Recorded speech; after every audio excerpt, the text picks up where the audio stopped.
आज आपण सोयाबीन वडीची अशी एक धाबा स्टाईल करी बनवतो आहे, ज्यापुढे धाब्यावरच्या महागड्या हॉटेल आणि रेस्टॉरंटला ज्या चविष्ट व्हेज आणि नॉनव्हेज करी मिळतात ना, त्यासुद्धा तुम्हाला बेचव वाटायला लागतील आणि बनवणे अगदी सोपी आहे, कोणीही सहज बनवू शकेल। विशेष म्हणजे आपल्या स्वयंपाकघरामध्ये जे हाताखालचे जिन्नस असतात ना, त्यामध्येच बनवून तयार होते। घरी जर भाजीला कुठलाही भाजीपाला नसेल ना, तर ही करी तुम्ही एकदा बनवून बघा, एवढी भन्नाट लागते चवीला की तुम्ही बोटे चाकत राहाल। तर सर्वात आधी आपल्याला इथे सोयाबीन करी बनवण्यासाठी सोयाबीन वडी लागणार आहे। तर बघू शकत आहात तुम्ही, मी इथे पॅकेटची सोयाबीन वडी वापरलेली आहे। सोयाबीन करी बनवत असाल किंवा सोयाबीनचा कुठलाही पदार्थ बनवत असाल तर त्यासाठी पॅकेटची सोयाबीन वडीच वापरा, खुली वापरू नका, कारण ती सोयाबीन वडी तुम्ही शिजवून जरी घ्याल ना तरी सुद्धा हवा तसा त्याचा वास निघून जात नाही, वेगळाच असा एक वास येतो। तर इथे मी पॅकेटची सोयाबीन वडी वापरते आहे। पातेल्यामध्ये पाणी गरम झाल्यानंतर मीठ आणि हळद घालायची आणि सोयाबीन वडी फक्त 2 ते 3 मिनिटांसाठी उकळून घ्यायची, किंवा गरम पाण्यामध्ये तुम्ही भिजत घालू शकता, पण इथे मी थोडी उकळून घेतलेली आहे जेणेकरून याचा वास व्यवस्थित निघून जाईल। आता त्या भांड्यामध्येच आपण सोयाबीन वडी झाकून ठेवूया, तोवर आपण बाकी तयारी करून घेऊ। आता बाकी तयारीसाठी आपल्याला काहीच लागणार नाही आहे, आपल्या घरी जे नेहमी साहित्य उपलब्ध असतात, म्हणजे ज्या भाज्या उपलब्ध असतात ना त्याच लागणार आहे। तर इथे मी 2 कांदे घेतलेले आहे आणि 2 मध्यम आकाराचे टोमॅटो घेतलेले आहे। टोमॅटो छान लाल रंगाचे घ्या, म्हणजे जी करी आहे ना त्याला रंग छान येतो। तर हे दोनही कांदे मी चिरून घेतलेले आहे आणि चॉपरमध्ये चॉप करून घेऊया। मिक्सरला फिरवून पेस्ट बनवू नका, त्यामुळे जी ग्रेव्ही आहे ना त्याचं जे टेक्स्चर आहे ते धाबा स्टाईल येत नाही। आपल्याला थोडी दाणेदार अशी ग्रेव्ही हवी आहे, जशी धाब्यावर असते तशी, त्यासाठी याला चॉपरमध्ये चॉप करून घ्या।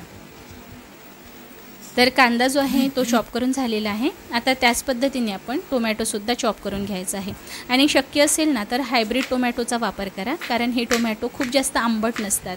आणि जर गावरान टोमॅटो वापरत असाल आणि टोमॅटो खूप आंबट असतील ना तर यातला जो रस आहे आणि बिया त्या काढून घ्यायच्या आणि नंतर चॉपरला घालून चॉप करून घ्यायचं।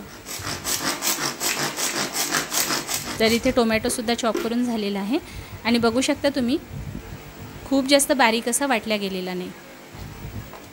आता मिक्सरच्या भांड्यामध्ये 15 ते 20 लसूण पाकळ्या घ्यायच्या, यामध्ये कोथिंबीर घालायची आहे, आलं घालायचं, अर्धा ते 1 इंच आलं घातलेलं आहे।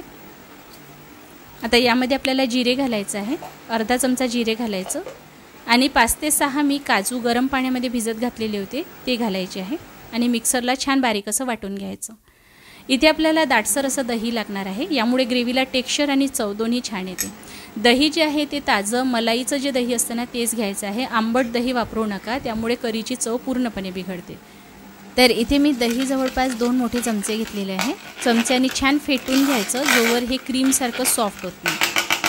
तर इथे दही बघू शकता फेटून तयार झालेलं आहे। यामध्ये मी अर्धा चमचा हळद घालते आहे, अर्धा चमचा लाल तिखट घालते आहे, कारण तिखट मी तडक्यामध्ये सुद्धा घालणार आहे, 1 चमचा धनेपूड घालते आहे, अर्धा चमचा भाजलेलं जिरेपूड घातलेलं आहे आणि पाव चमचा जी कसुरी मेथी असते ना ती मी भाजून क्रश करून घातलेली आहे, सोपसुद्धा मी कुटून घातलेली आहे। आणि ही करी बनवण्यासाठी मी माऊली स्पेशल काळा मसाला आणि माऊली स्पेशल गरम मसाला वापरणार आहे। हे दोन्ही मसाले तुम्ही कुठल्याही व्हेज आणि नॉनव्हेज करीला घालू शकता, यामुळे भाजीला एक वेगळी चवही येते आणि भाजी नेहमीपेक्षा जास्त चविष्ट बनते। यामध्ये लाल मिरचीसुद्धा आहे, सुके खोबरे आहे, दालचिनी, लवंग, धने, जिरे, सोप, हिरवी वेलची, मोठी वेलची, जायफळ, स्टार फूल, दगडफूल, मीठ आणि रिफाइंड तेल, त्यामुळे तुम्हाला भाजीमध्ये दुसरा कुठला मसाला घालण्याची गरज पडत नाही। मसाले तुम्हाला ऑनलाईन ऑर्डर करायचे असेल तर www.maulimasale.com या वेबसाईटवरून ऑर्डर करू शकता, किंवा कॉल व्हॉट्सॲप करून ऑर्डर करायची असेल तर वर मी कॉन्टॅक्ट नंबर दिलेला आहे। आणि माऊली काळा मसाला या नावाने जे इंस्टाग्राम हँडल आहे त्यावर जाऊन तुम्ही माऊली काळा मसाल्यामध्ये बनवलेल्या वेगवेगळ्या व्हेज आणि नॉनव्हेज रेसिपी ट्राय करू शकता। अर्धा चमचा मी काळा मसाला घातलेला आहे। आता गरम मसाला घालायचा आहे।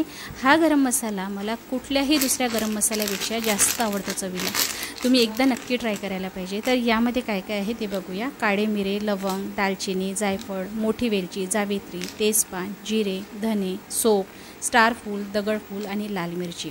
आणि हे जे मसाले आहेत ना यामधलं तेल काढलं गेलेलं नाही आहे, त्यामुळे हे मसाले बाकी मसाल्यापेक्षा ना जास्त चविष्ट लागतात आणि चव अगदी ऑथेंटिक पारंपरिक येते।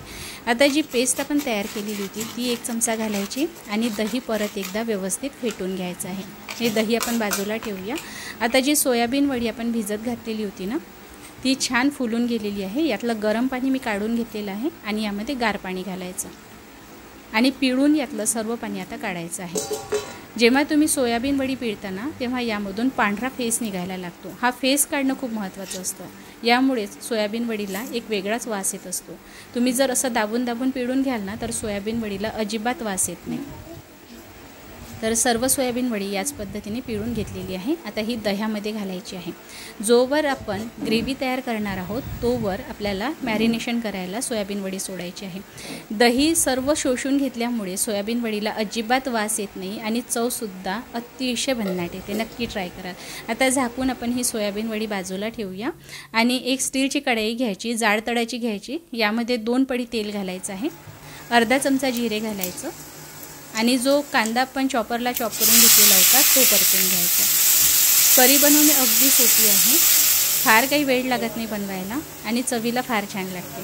आता यामध्ये मी चवीनुसार मीठ घालते आहे. याच वेळी मीठ घालायचं, त्यामुळे कांदा आणि टोमॅटो लवकर शिजायला लागतात.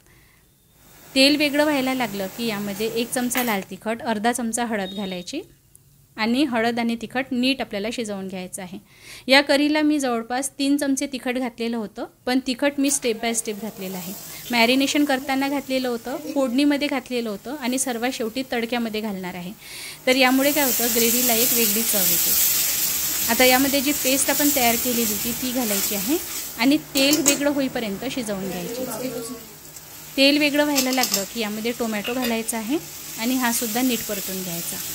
टोमॅटो आणि कांदा कच्चा जर राहिला तर ग्रेव्हीची चव बिघडते, म्हणून टोमॅटो कांदा आपल्याला तेल वेगळं होईपर्यंत शिजवायचं आहे. आता ज्या मिक्सरच्या भांड्यामध्ये मी वाटण केलेलं होतं त्यामध्येच थोडं पाणी घालून ग्रेव्हीला घातलेलं आहे, पण मी गरम पाणी घातलेलं आहे, गार पाणी नव्हतं घातलं.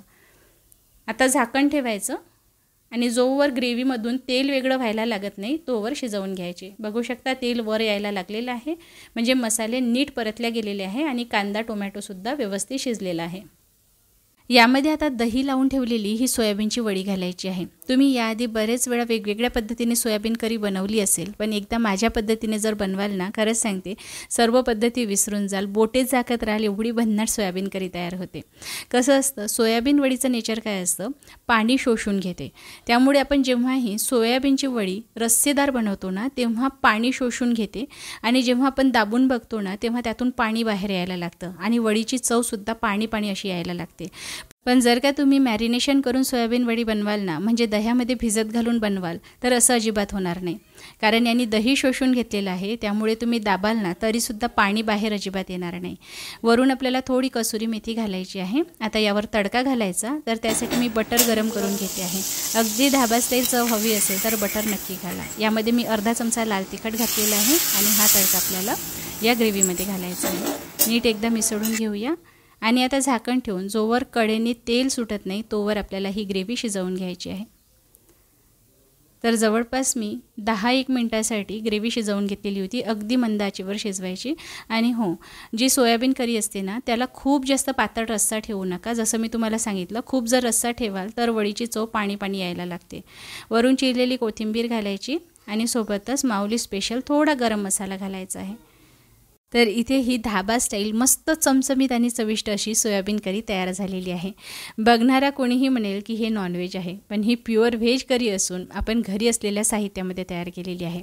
आता घरी जर कुठला भाजीपाला शिल्लक उरलेला नसेल, अचानक कुठले पाहुणे आलेले असेल, तुम्हाला कुठली तरी स्पेशल भाजी तयार करायची असेल तर ही सोयाबीन करी तुम्ही नक्कीच ट्राय करू शकता. एवढी चविष्ट लागते की खाणारे बोटे चाकत राहतील. आणि हो, या सोयाबीन करीला स्पेशल बनवण्यासाठी जो माऊली स्पेशल काळा मसाला आणि गरम मसाला मी वापरलेला आहे त्याचे सर्व डिटेल तुम्हाला डिस्क्रिप्शन बॉक्समध्ये मिळून जातील.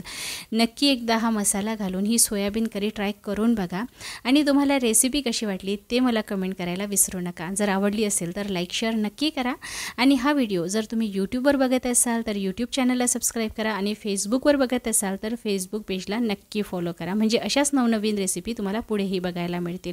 लवकरच भेटूया. तोपर्यंत हा व्हिडिओ शेवटपर्यंत बघण्यासाठी तुमचे मनपूर्वक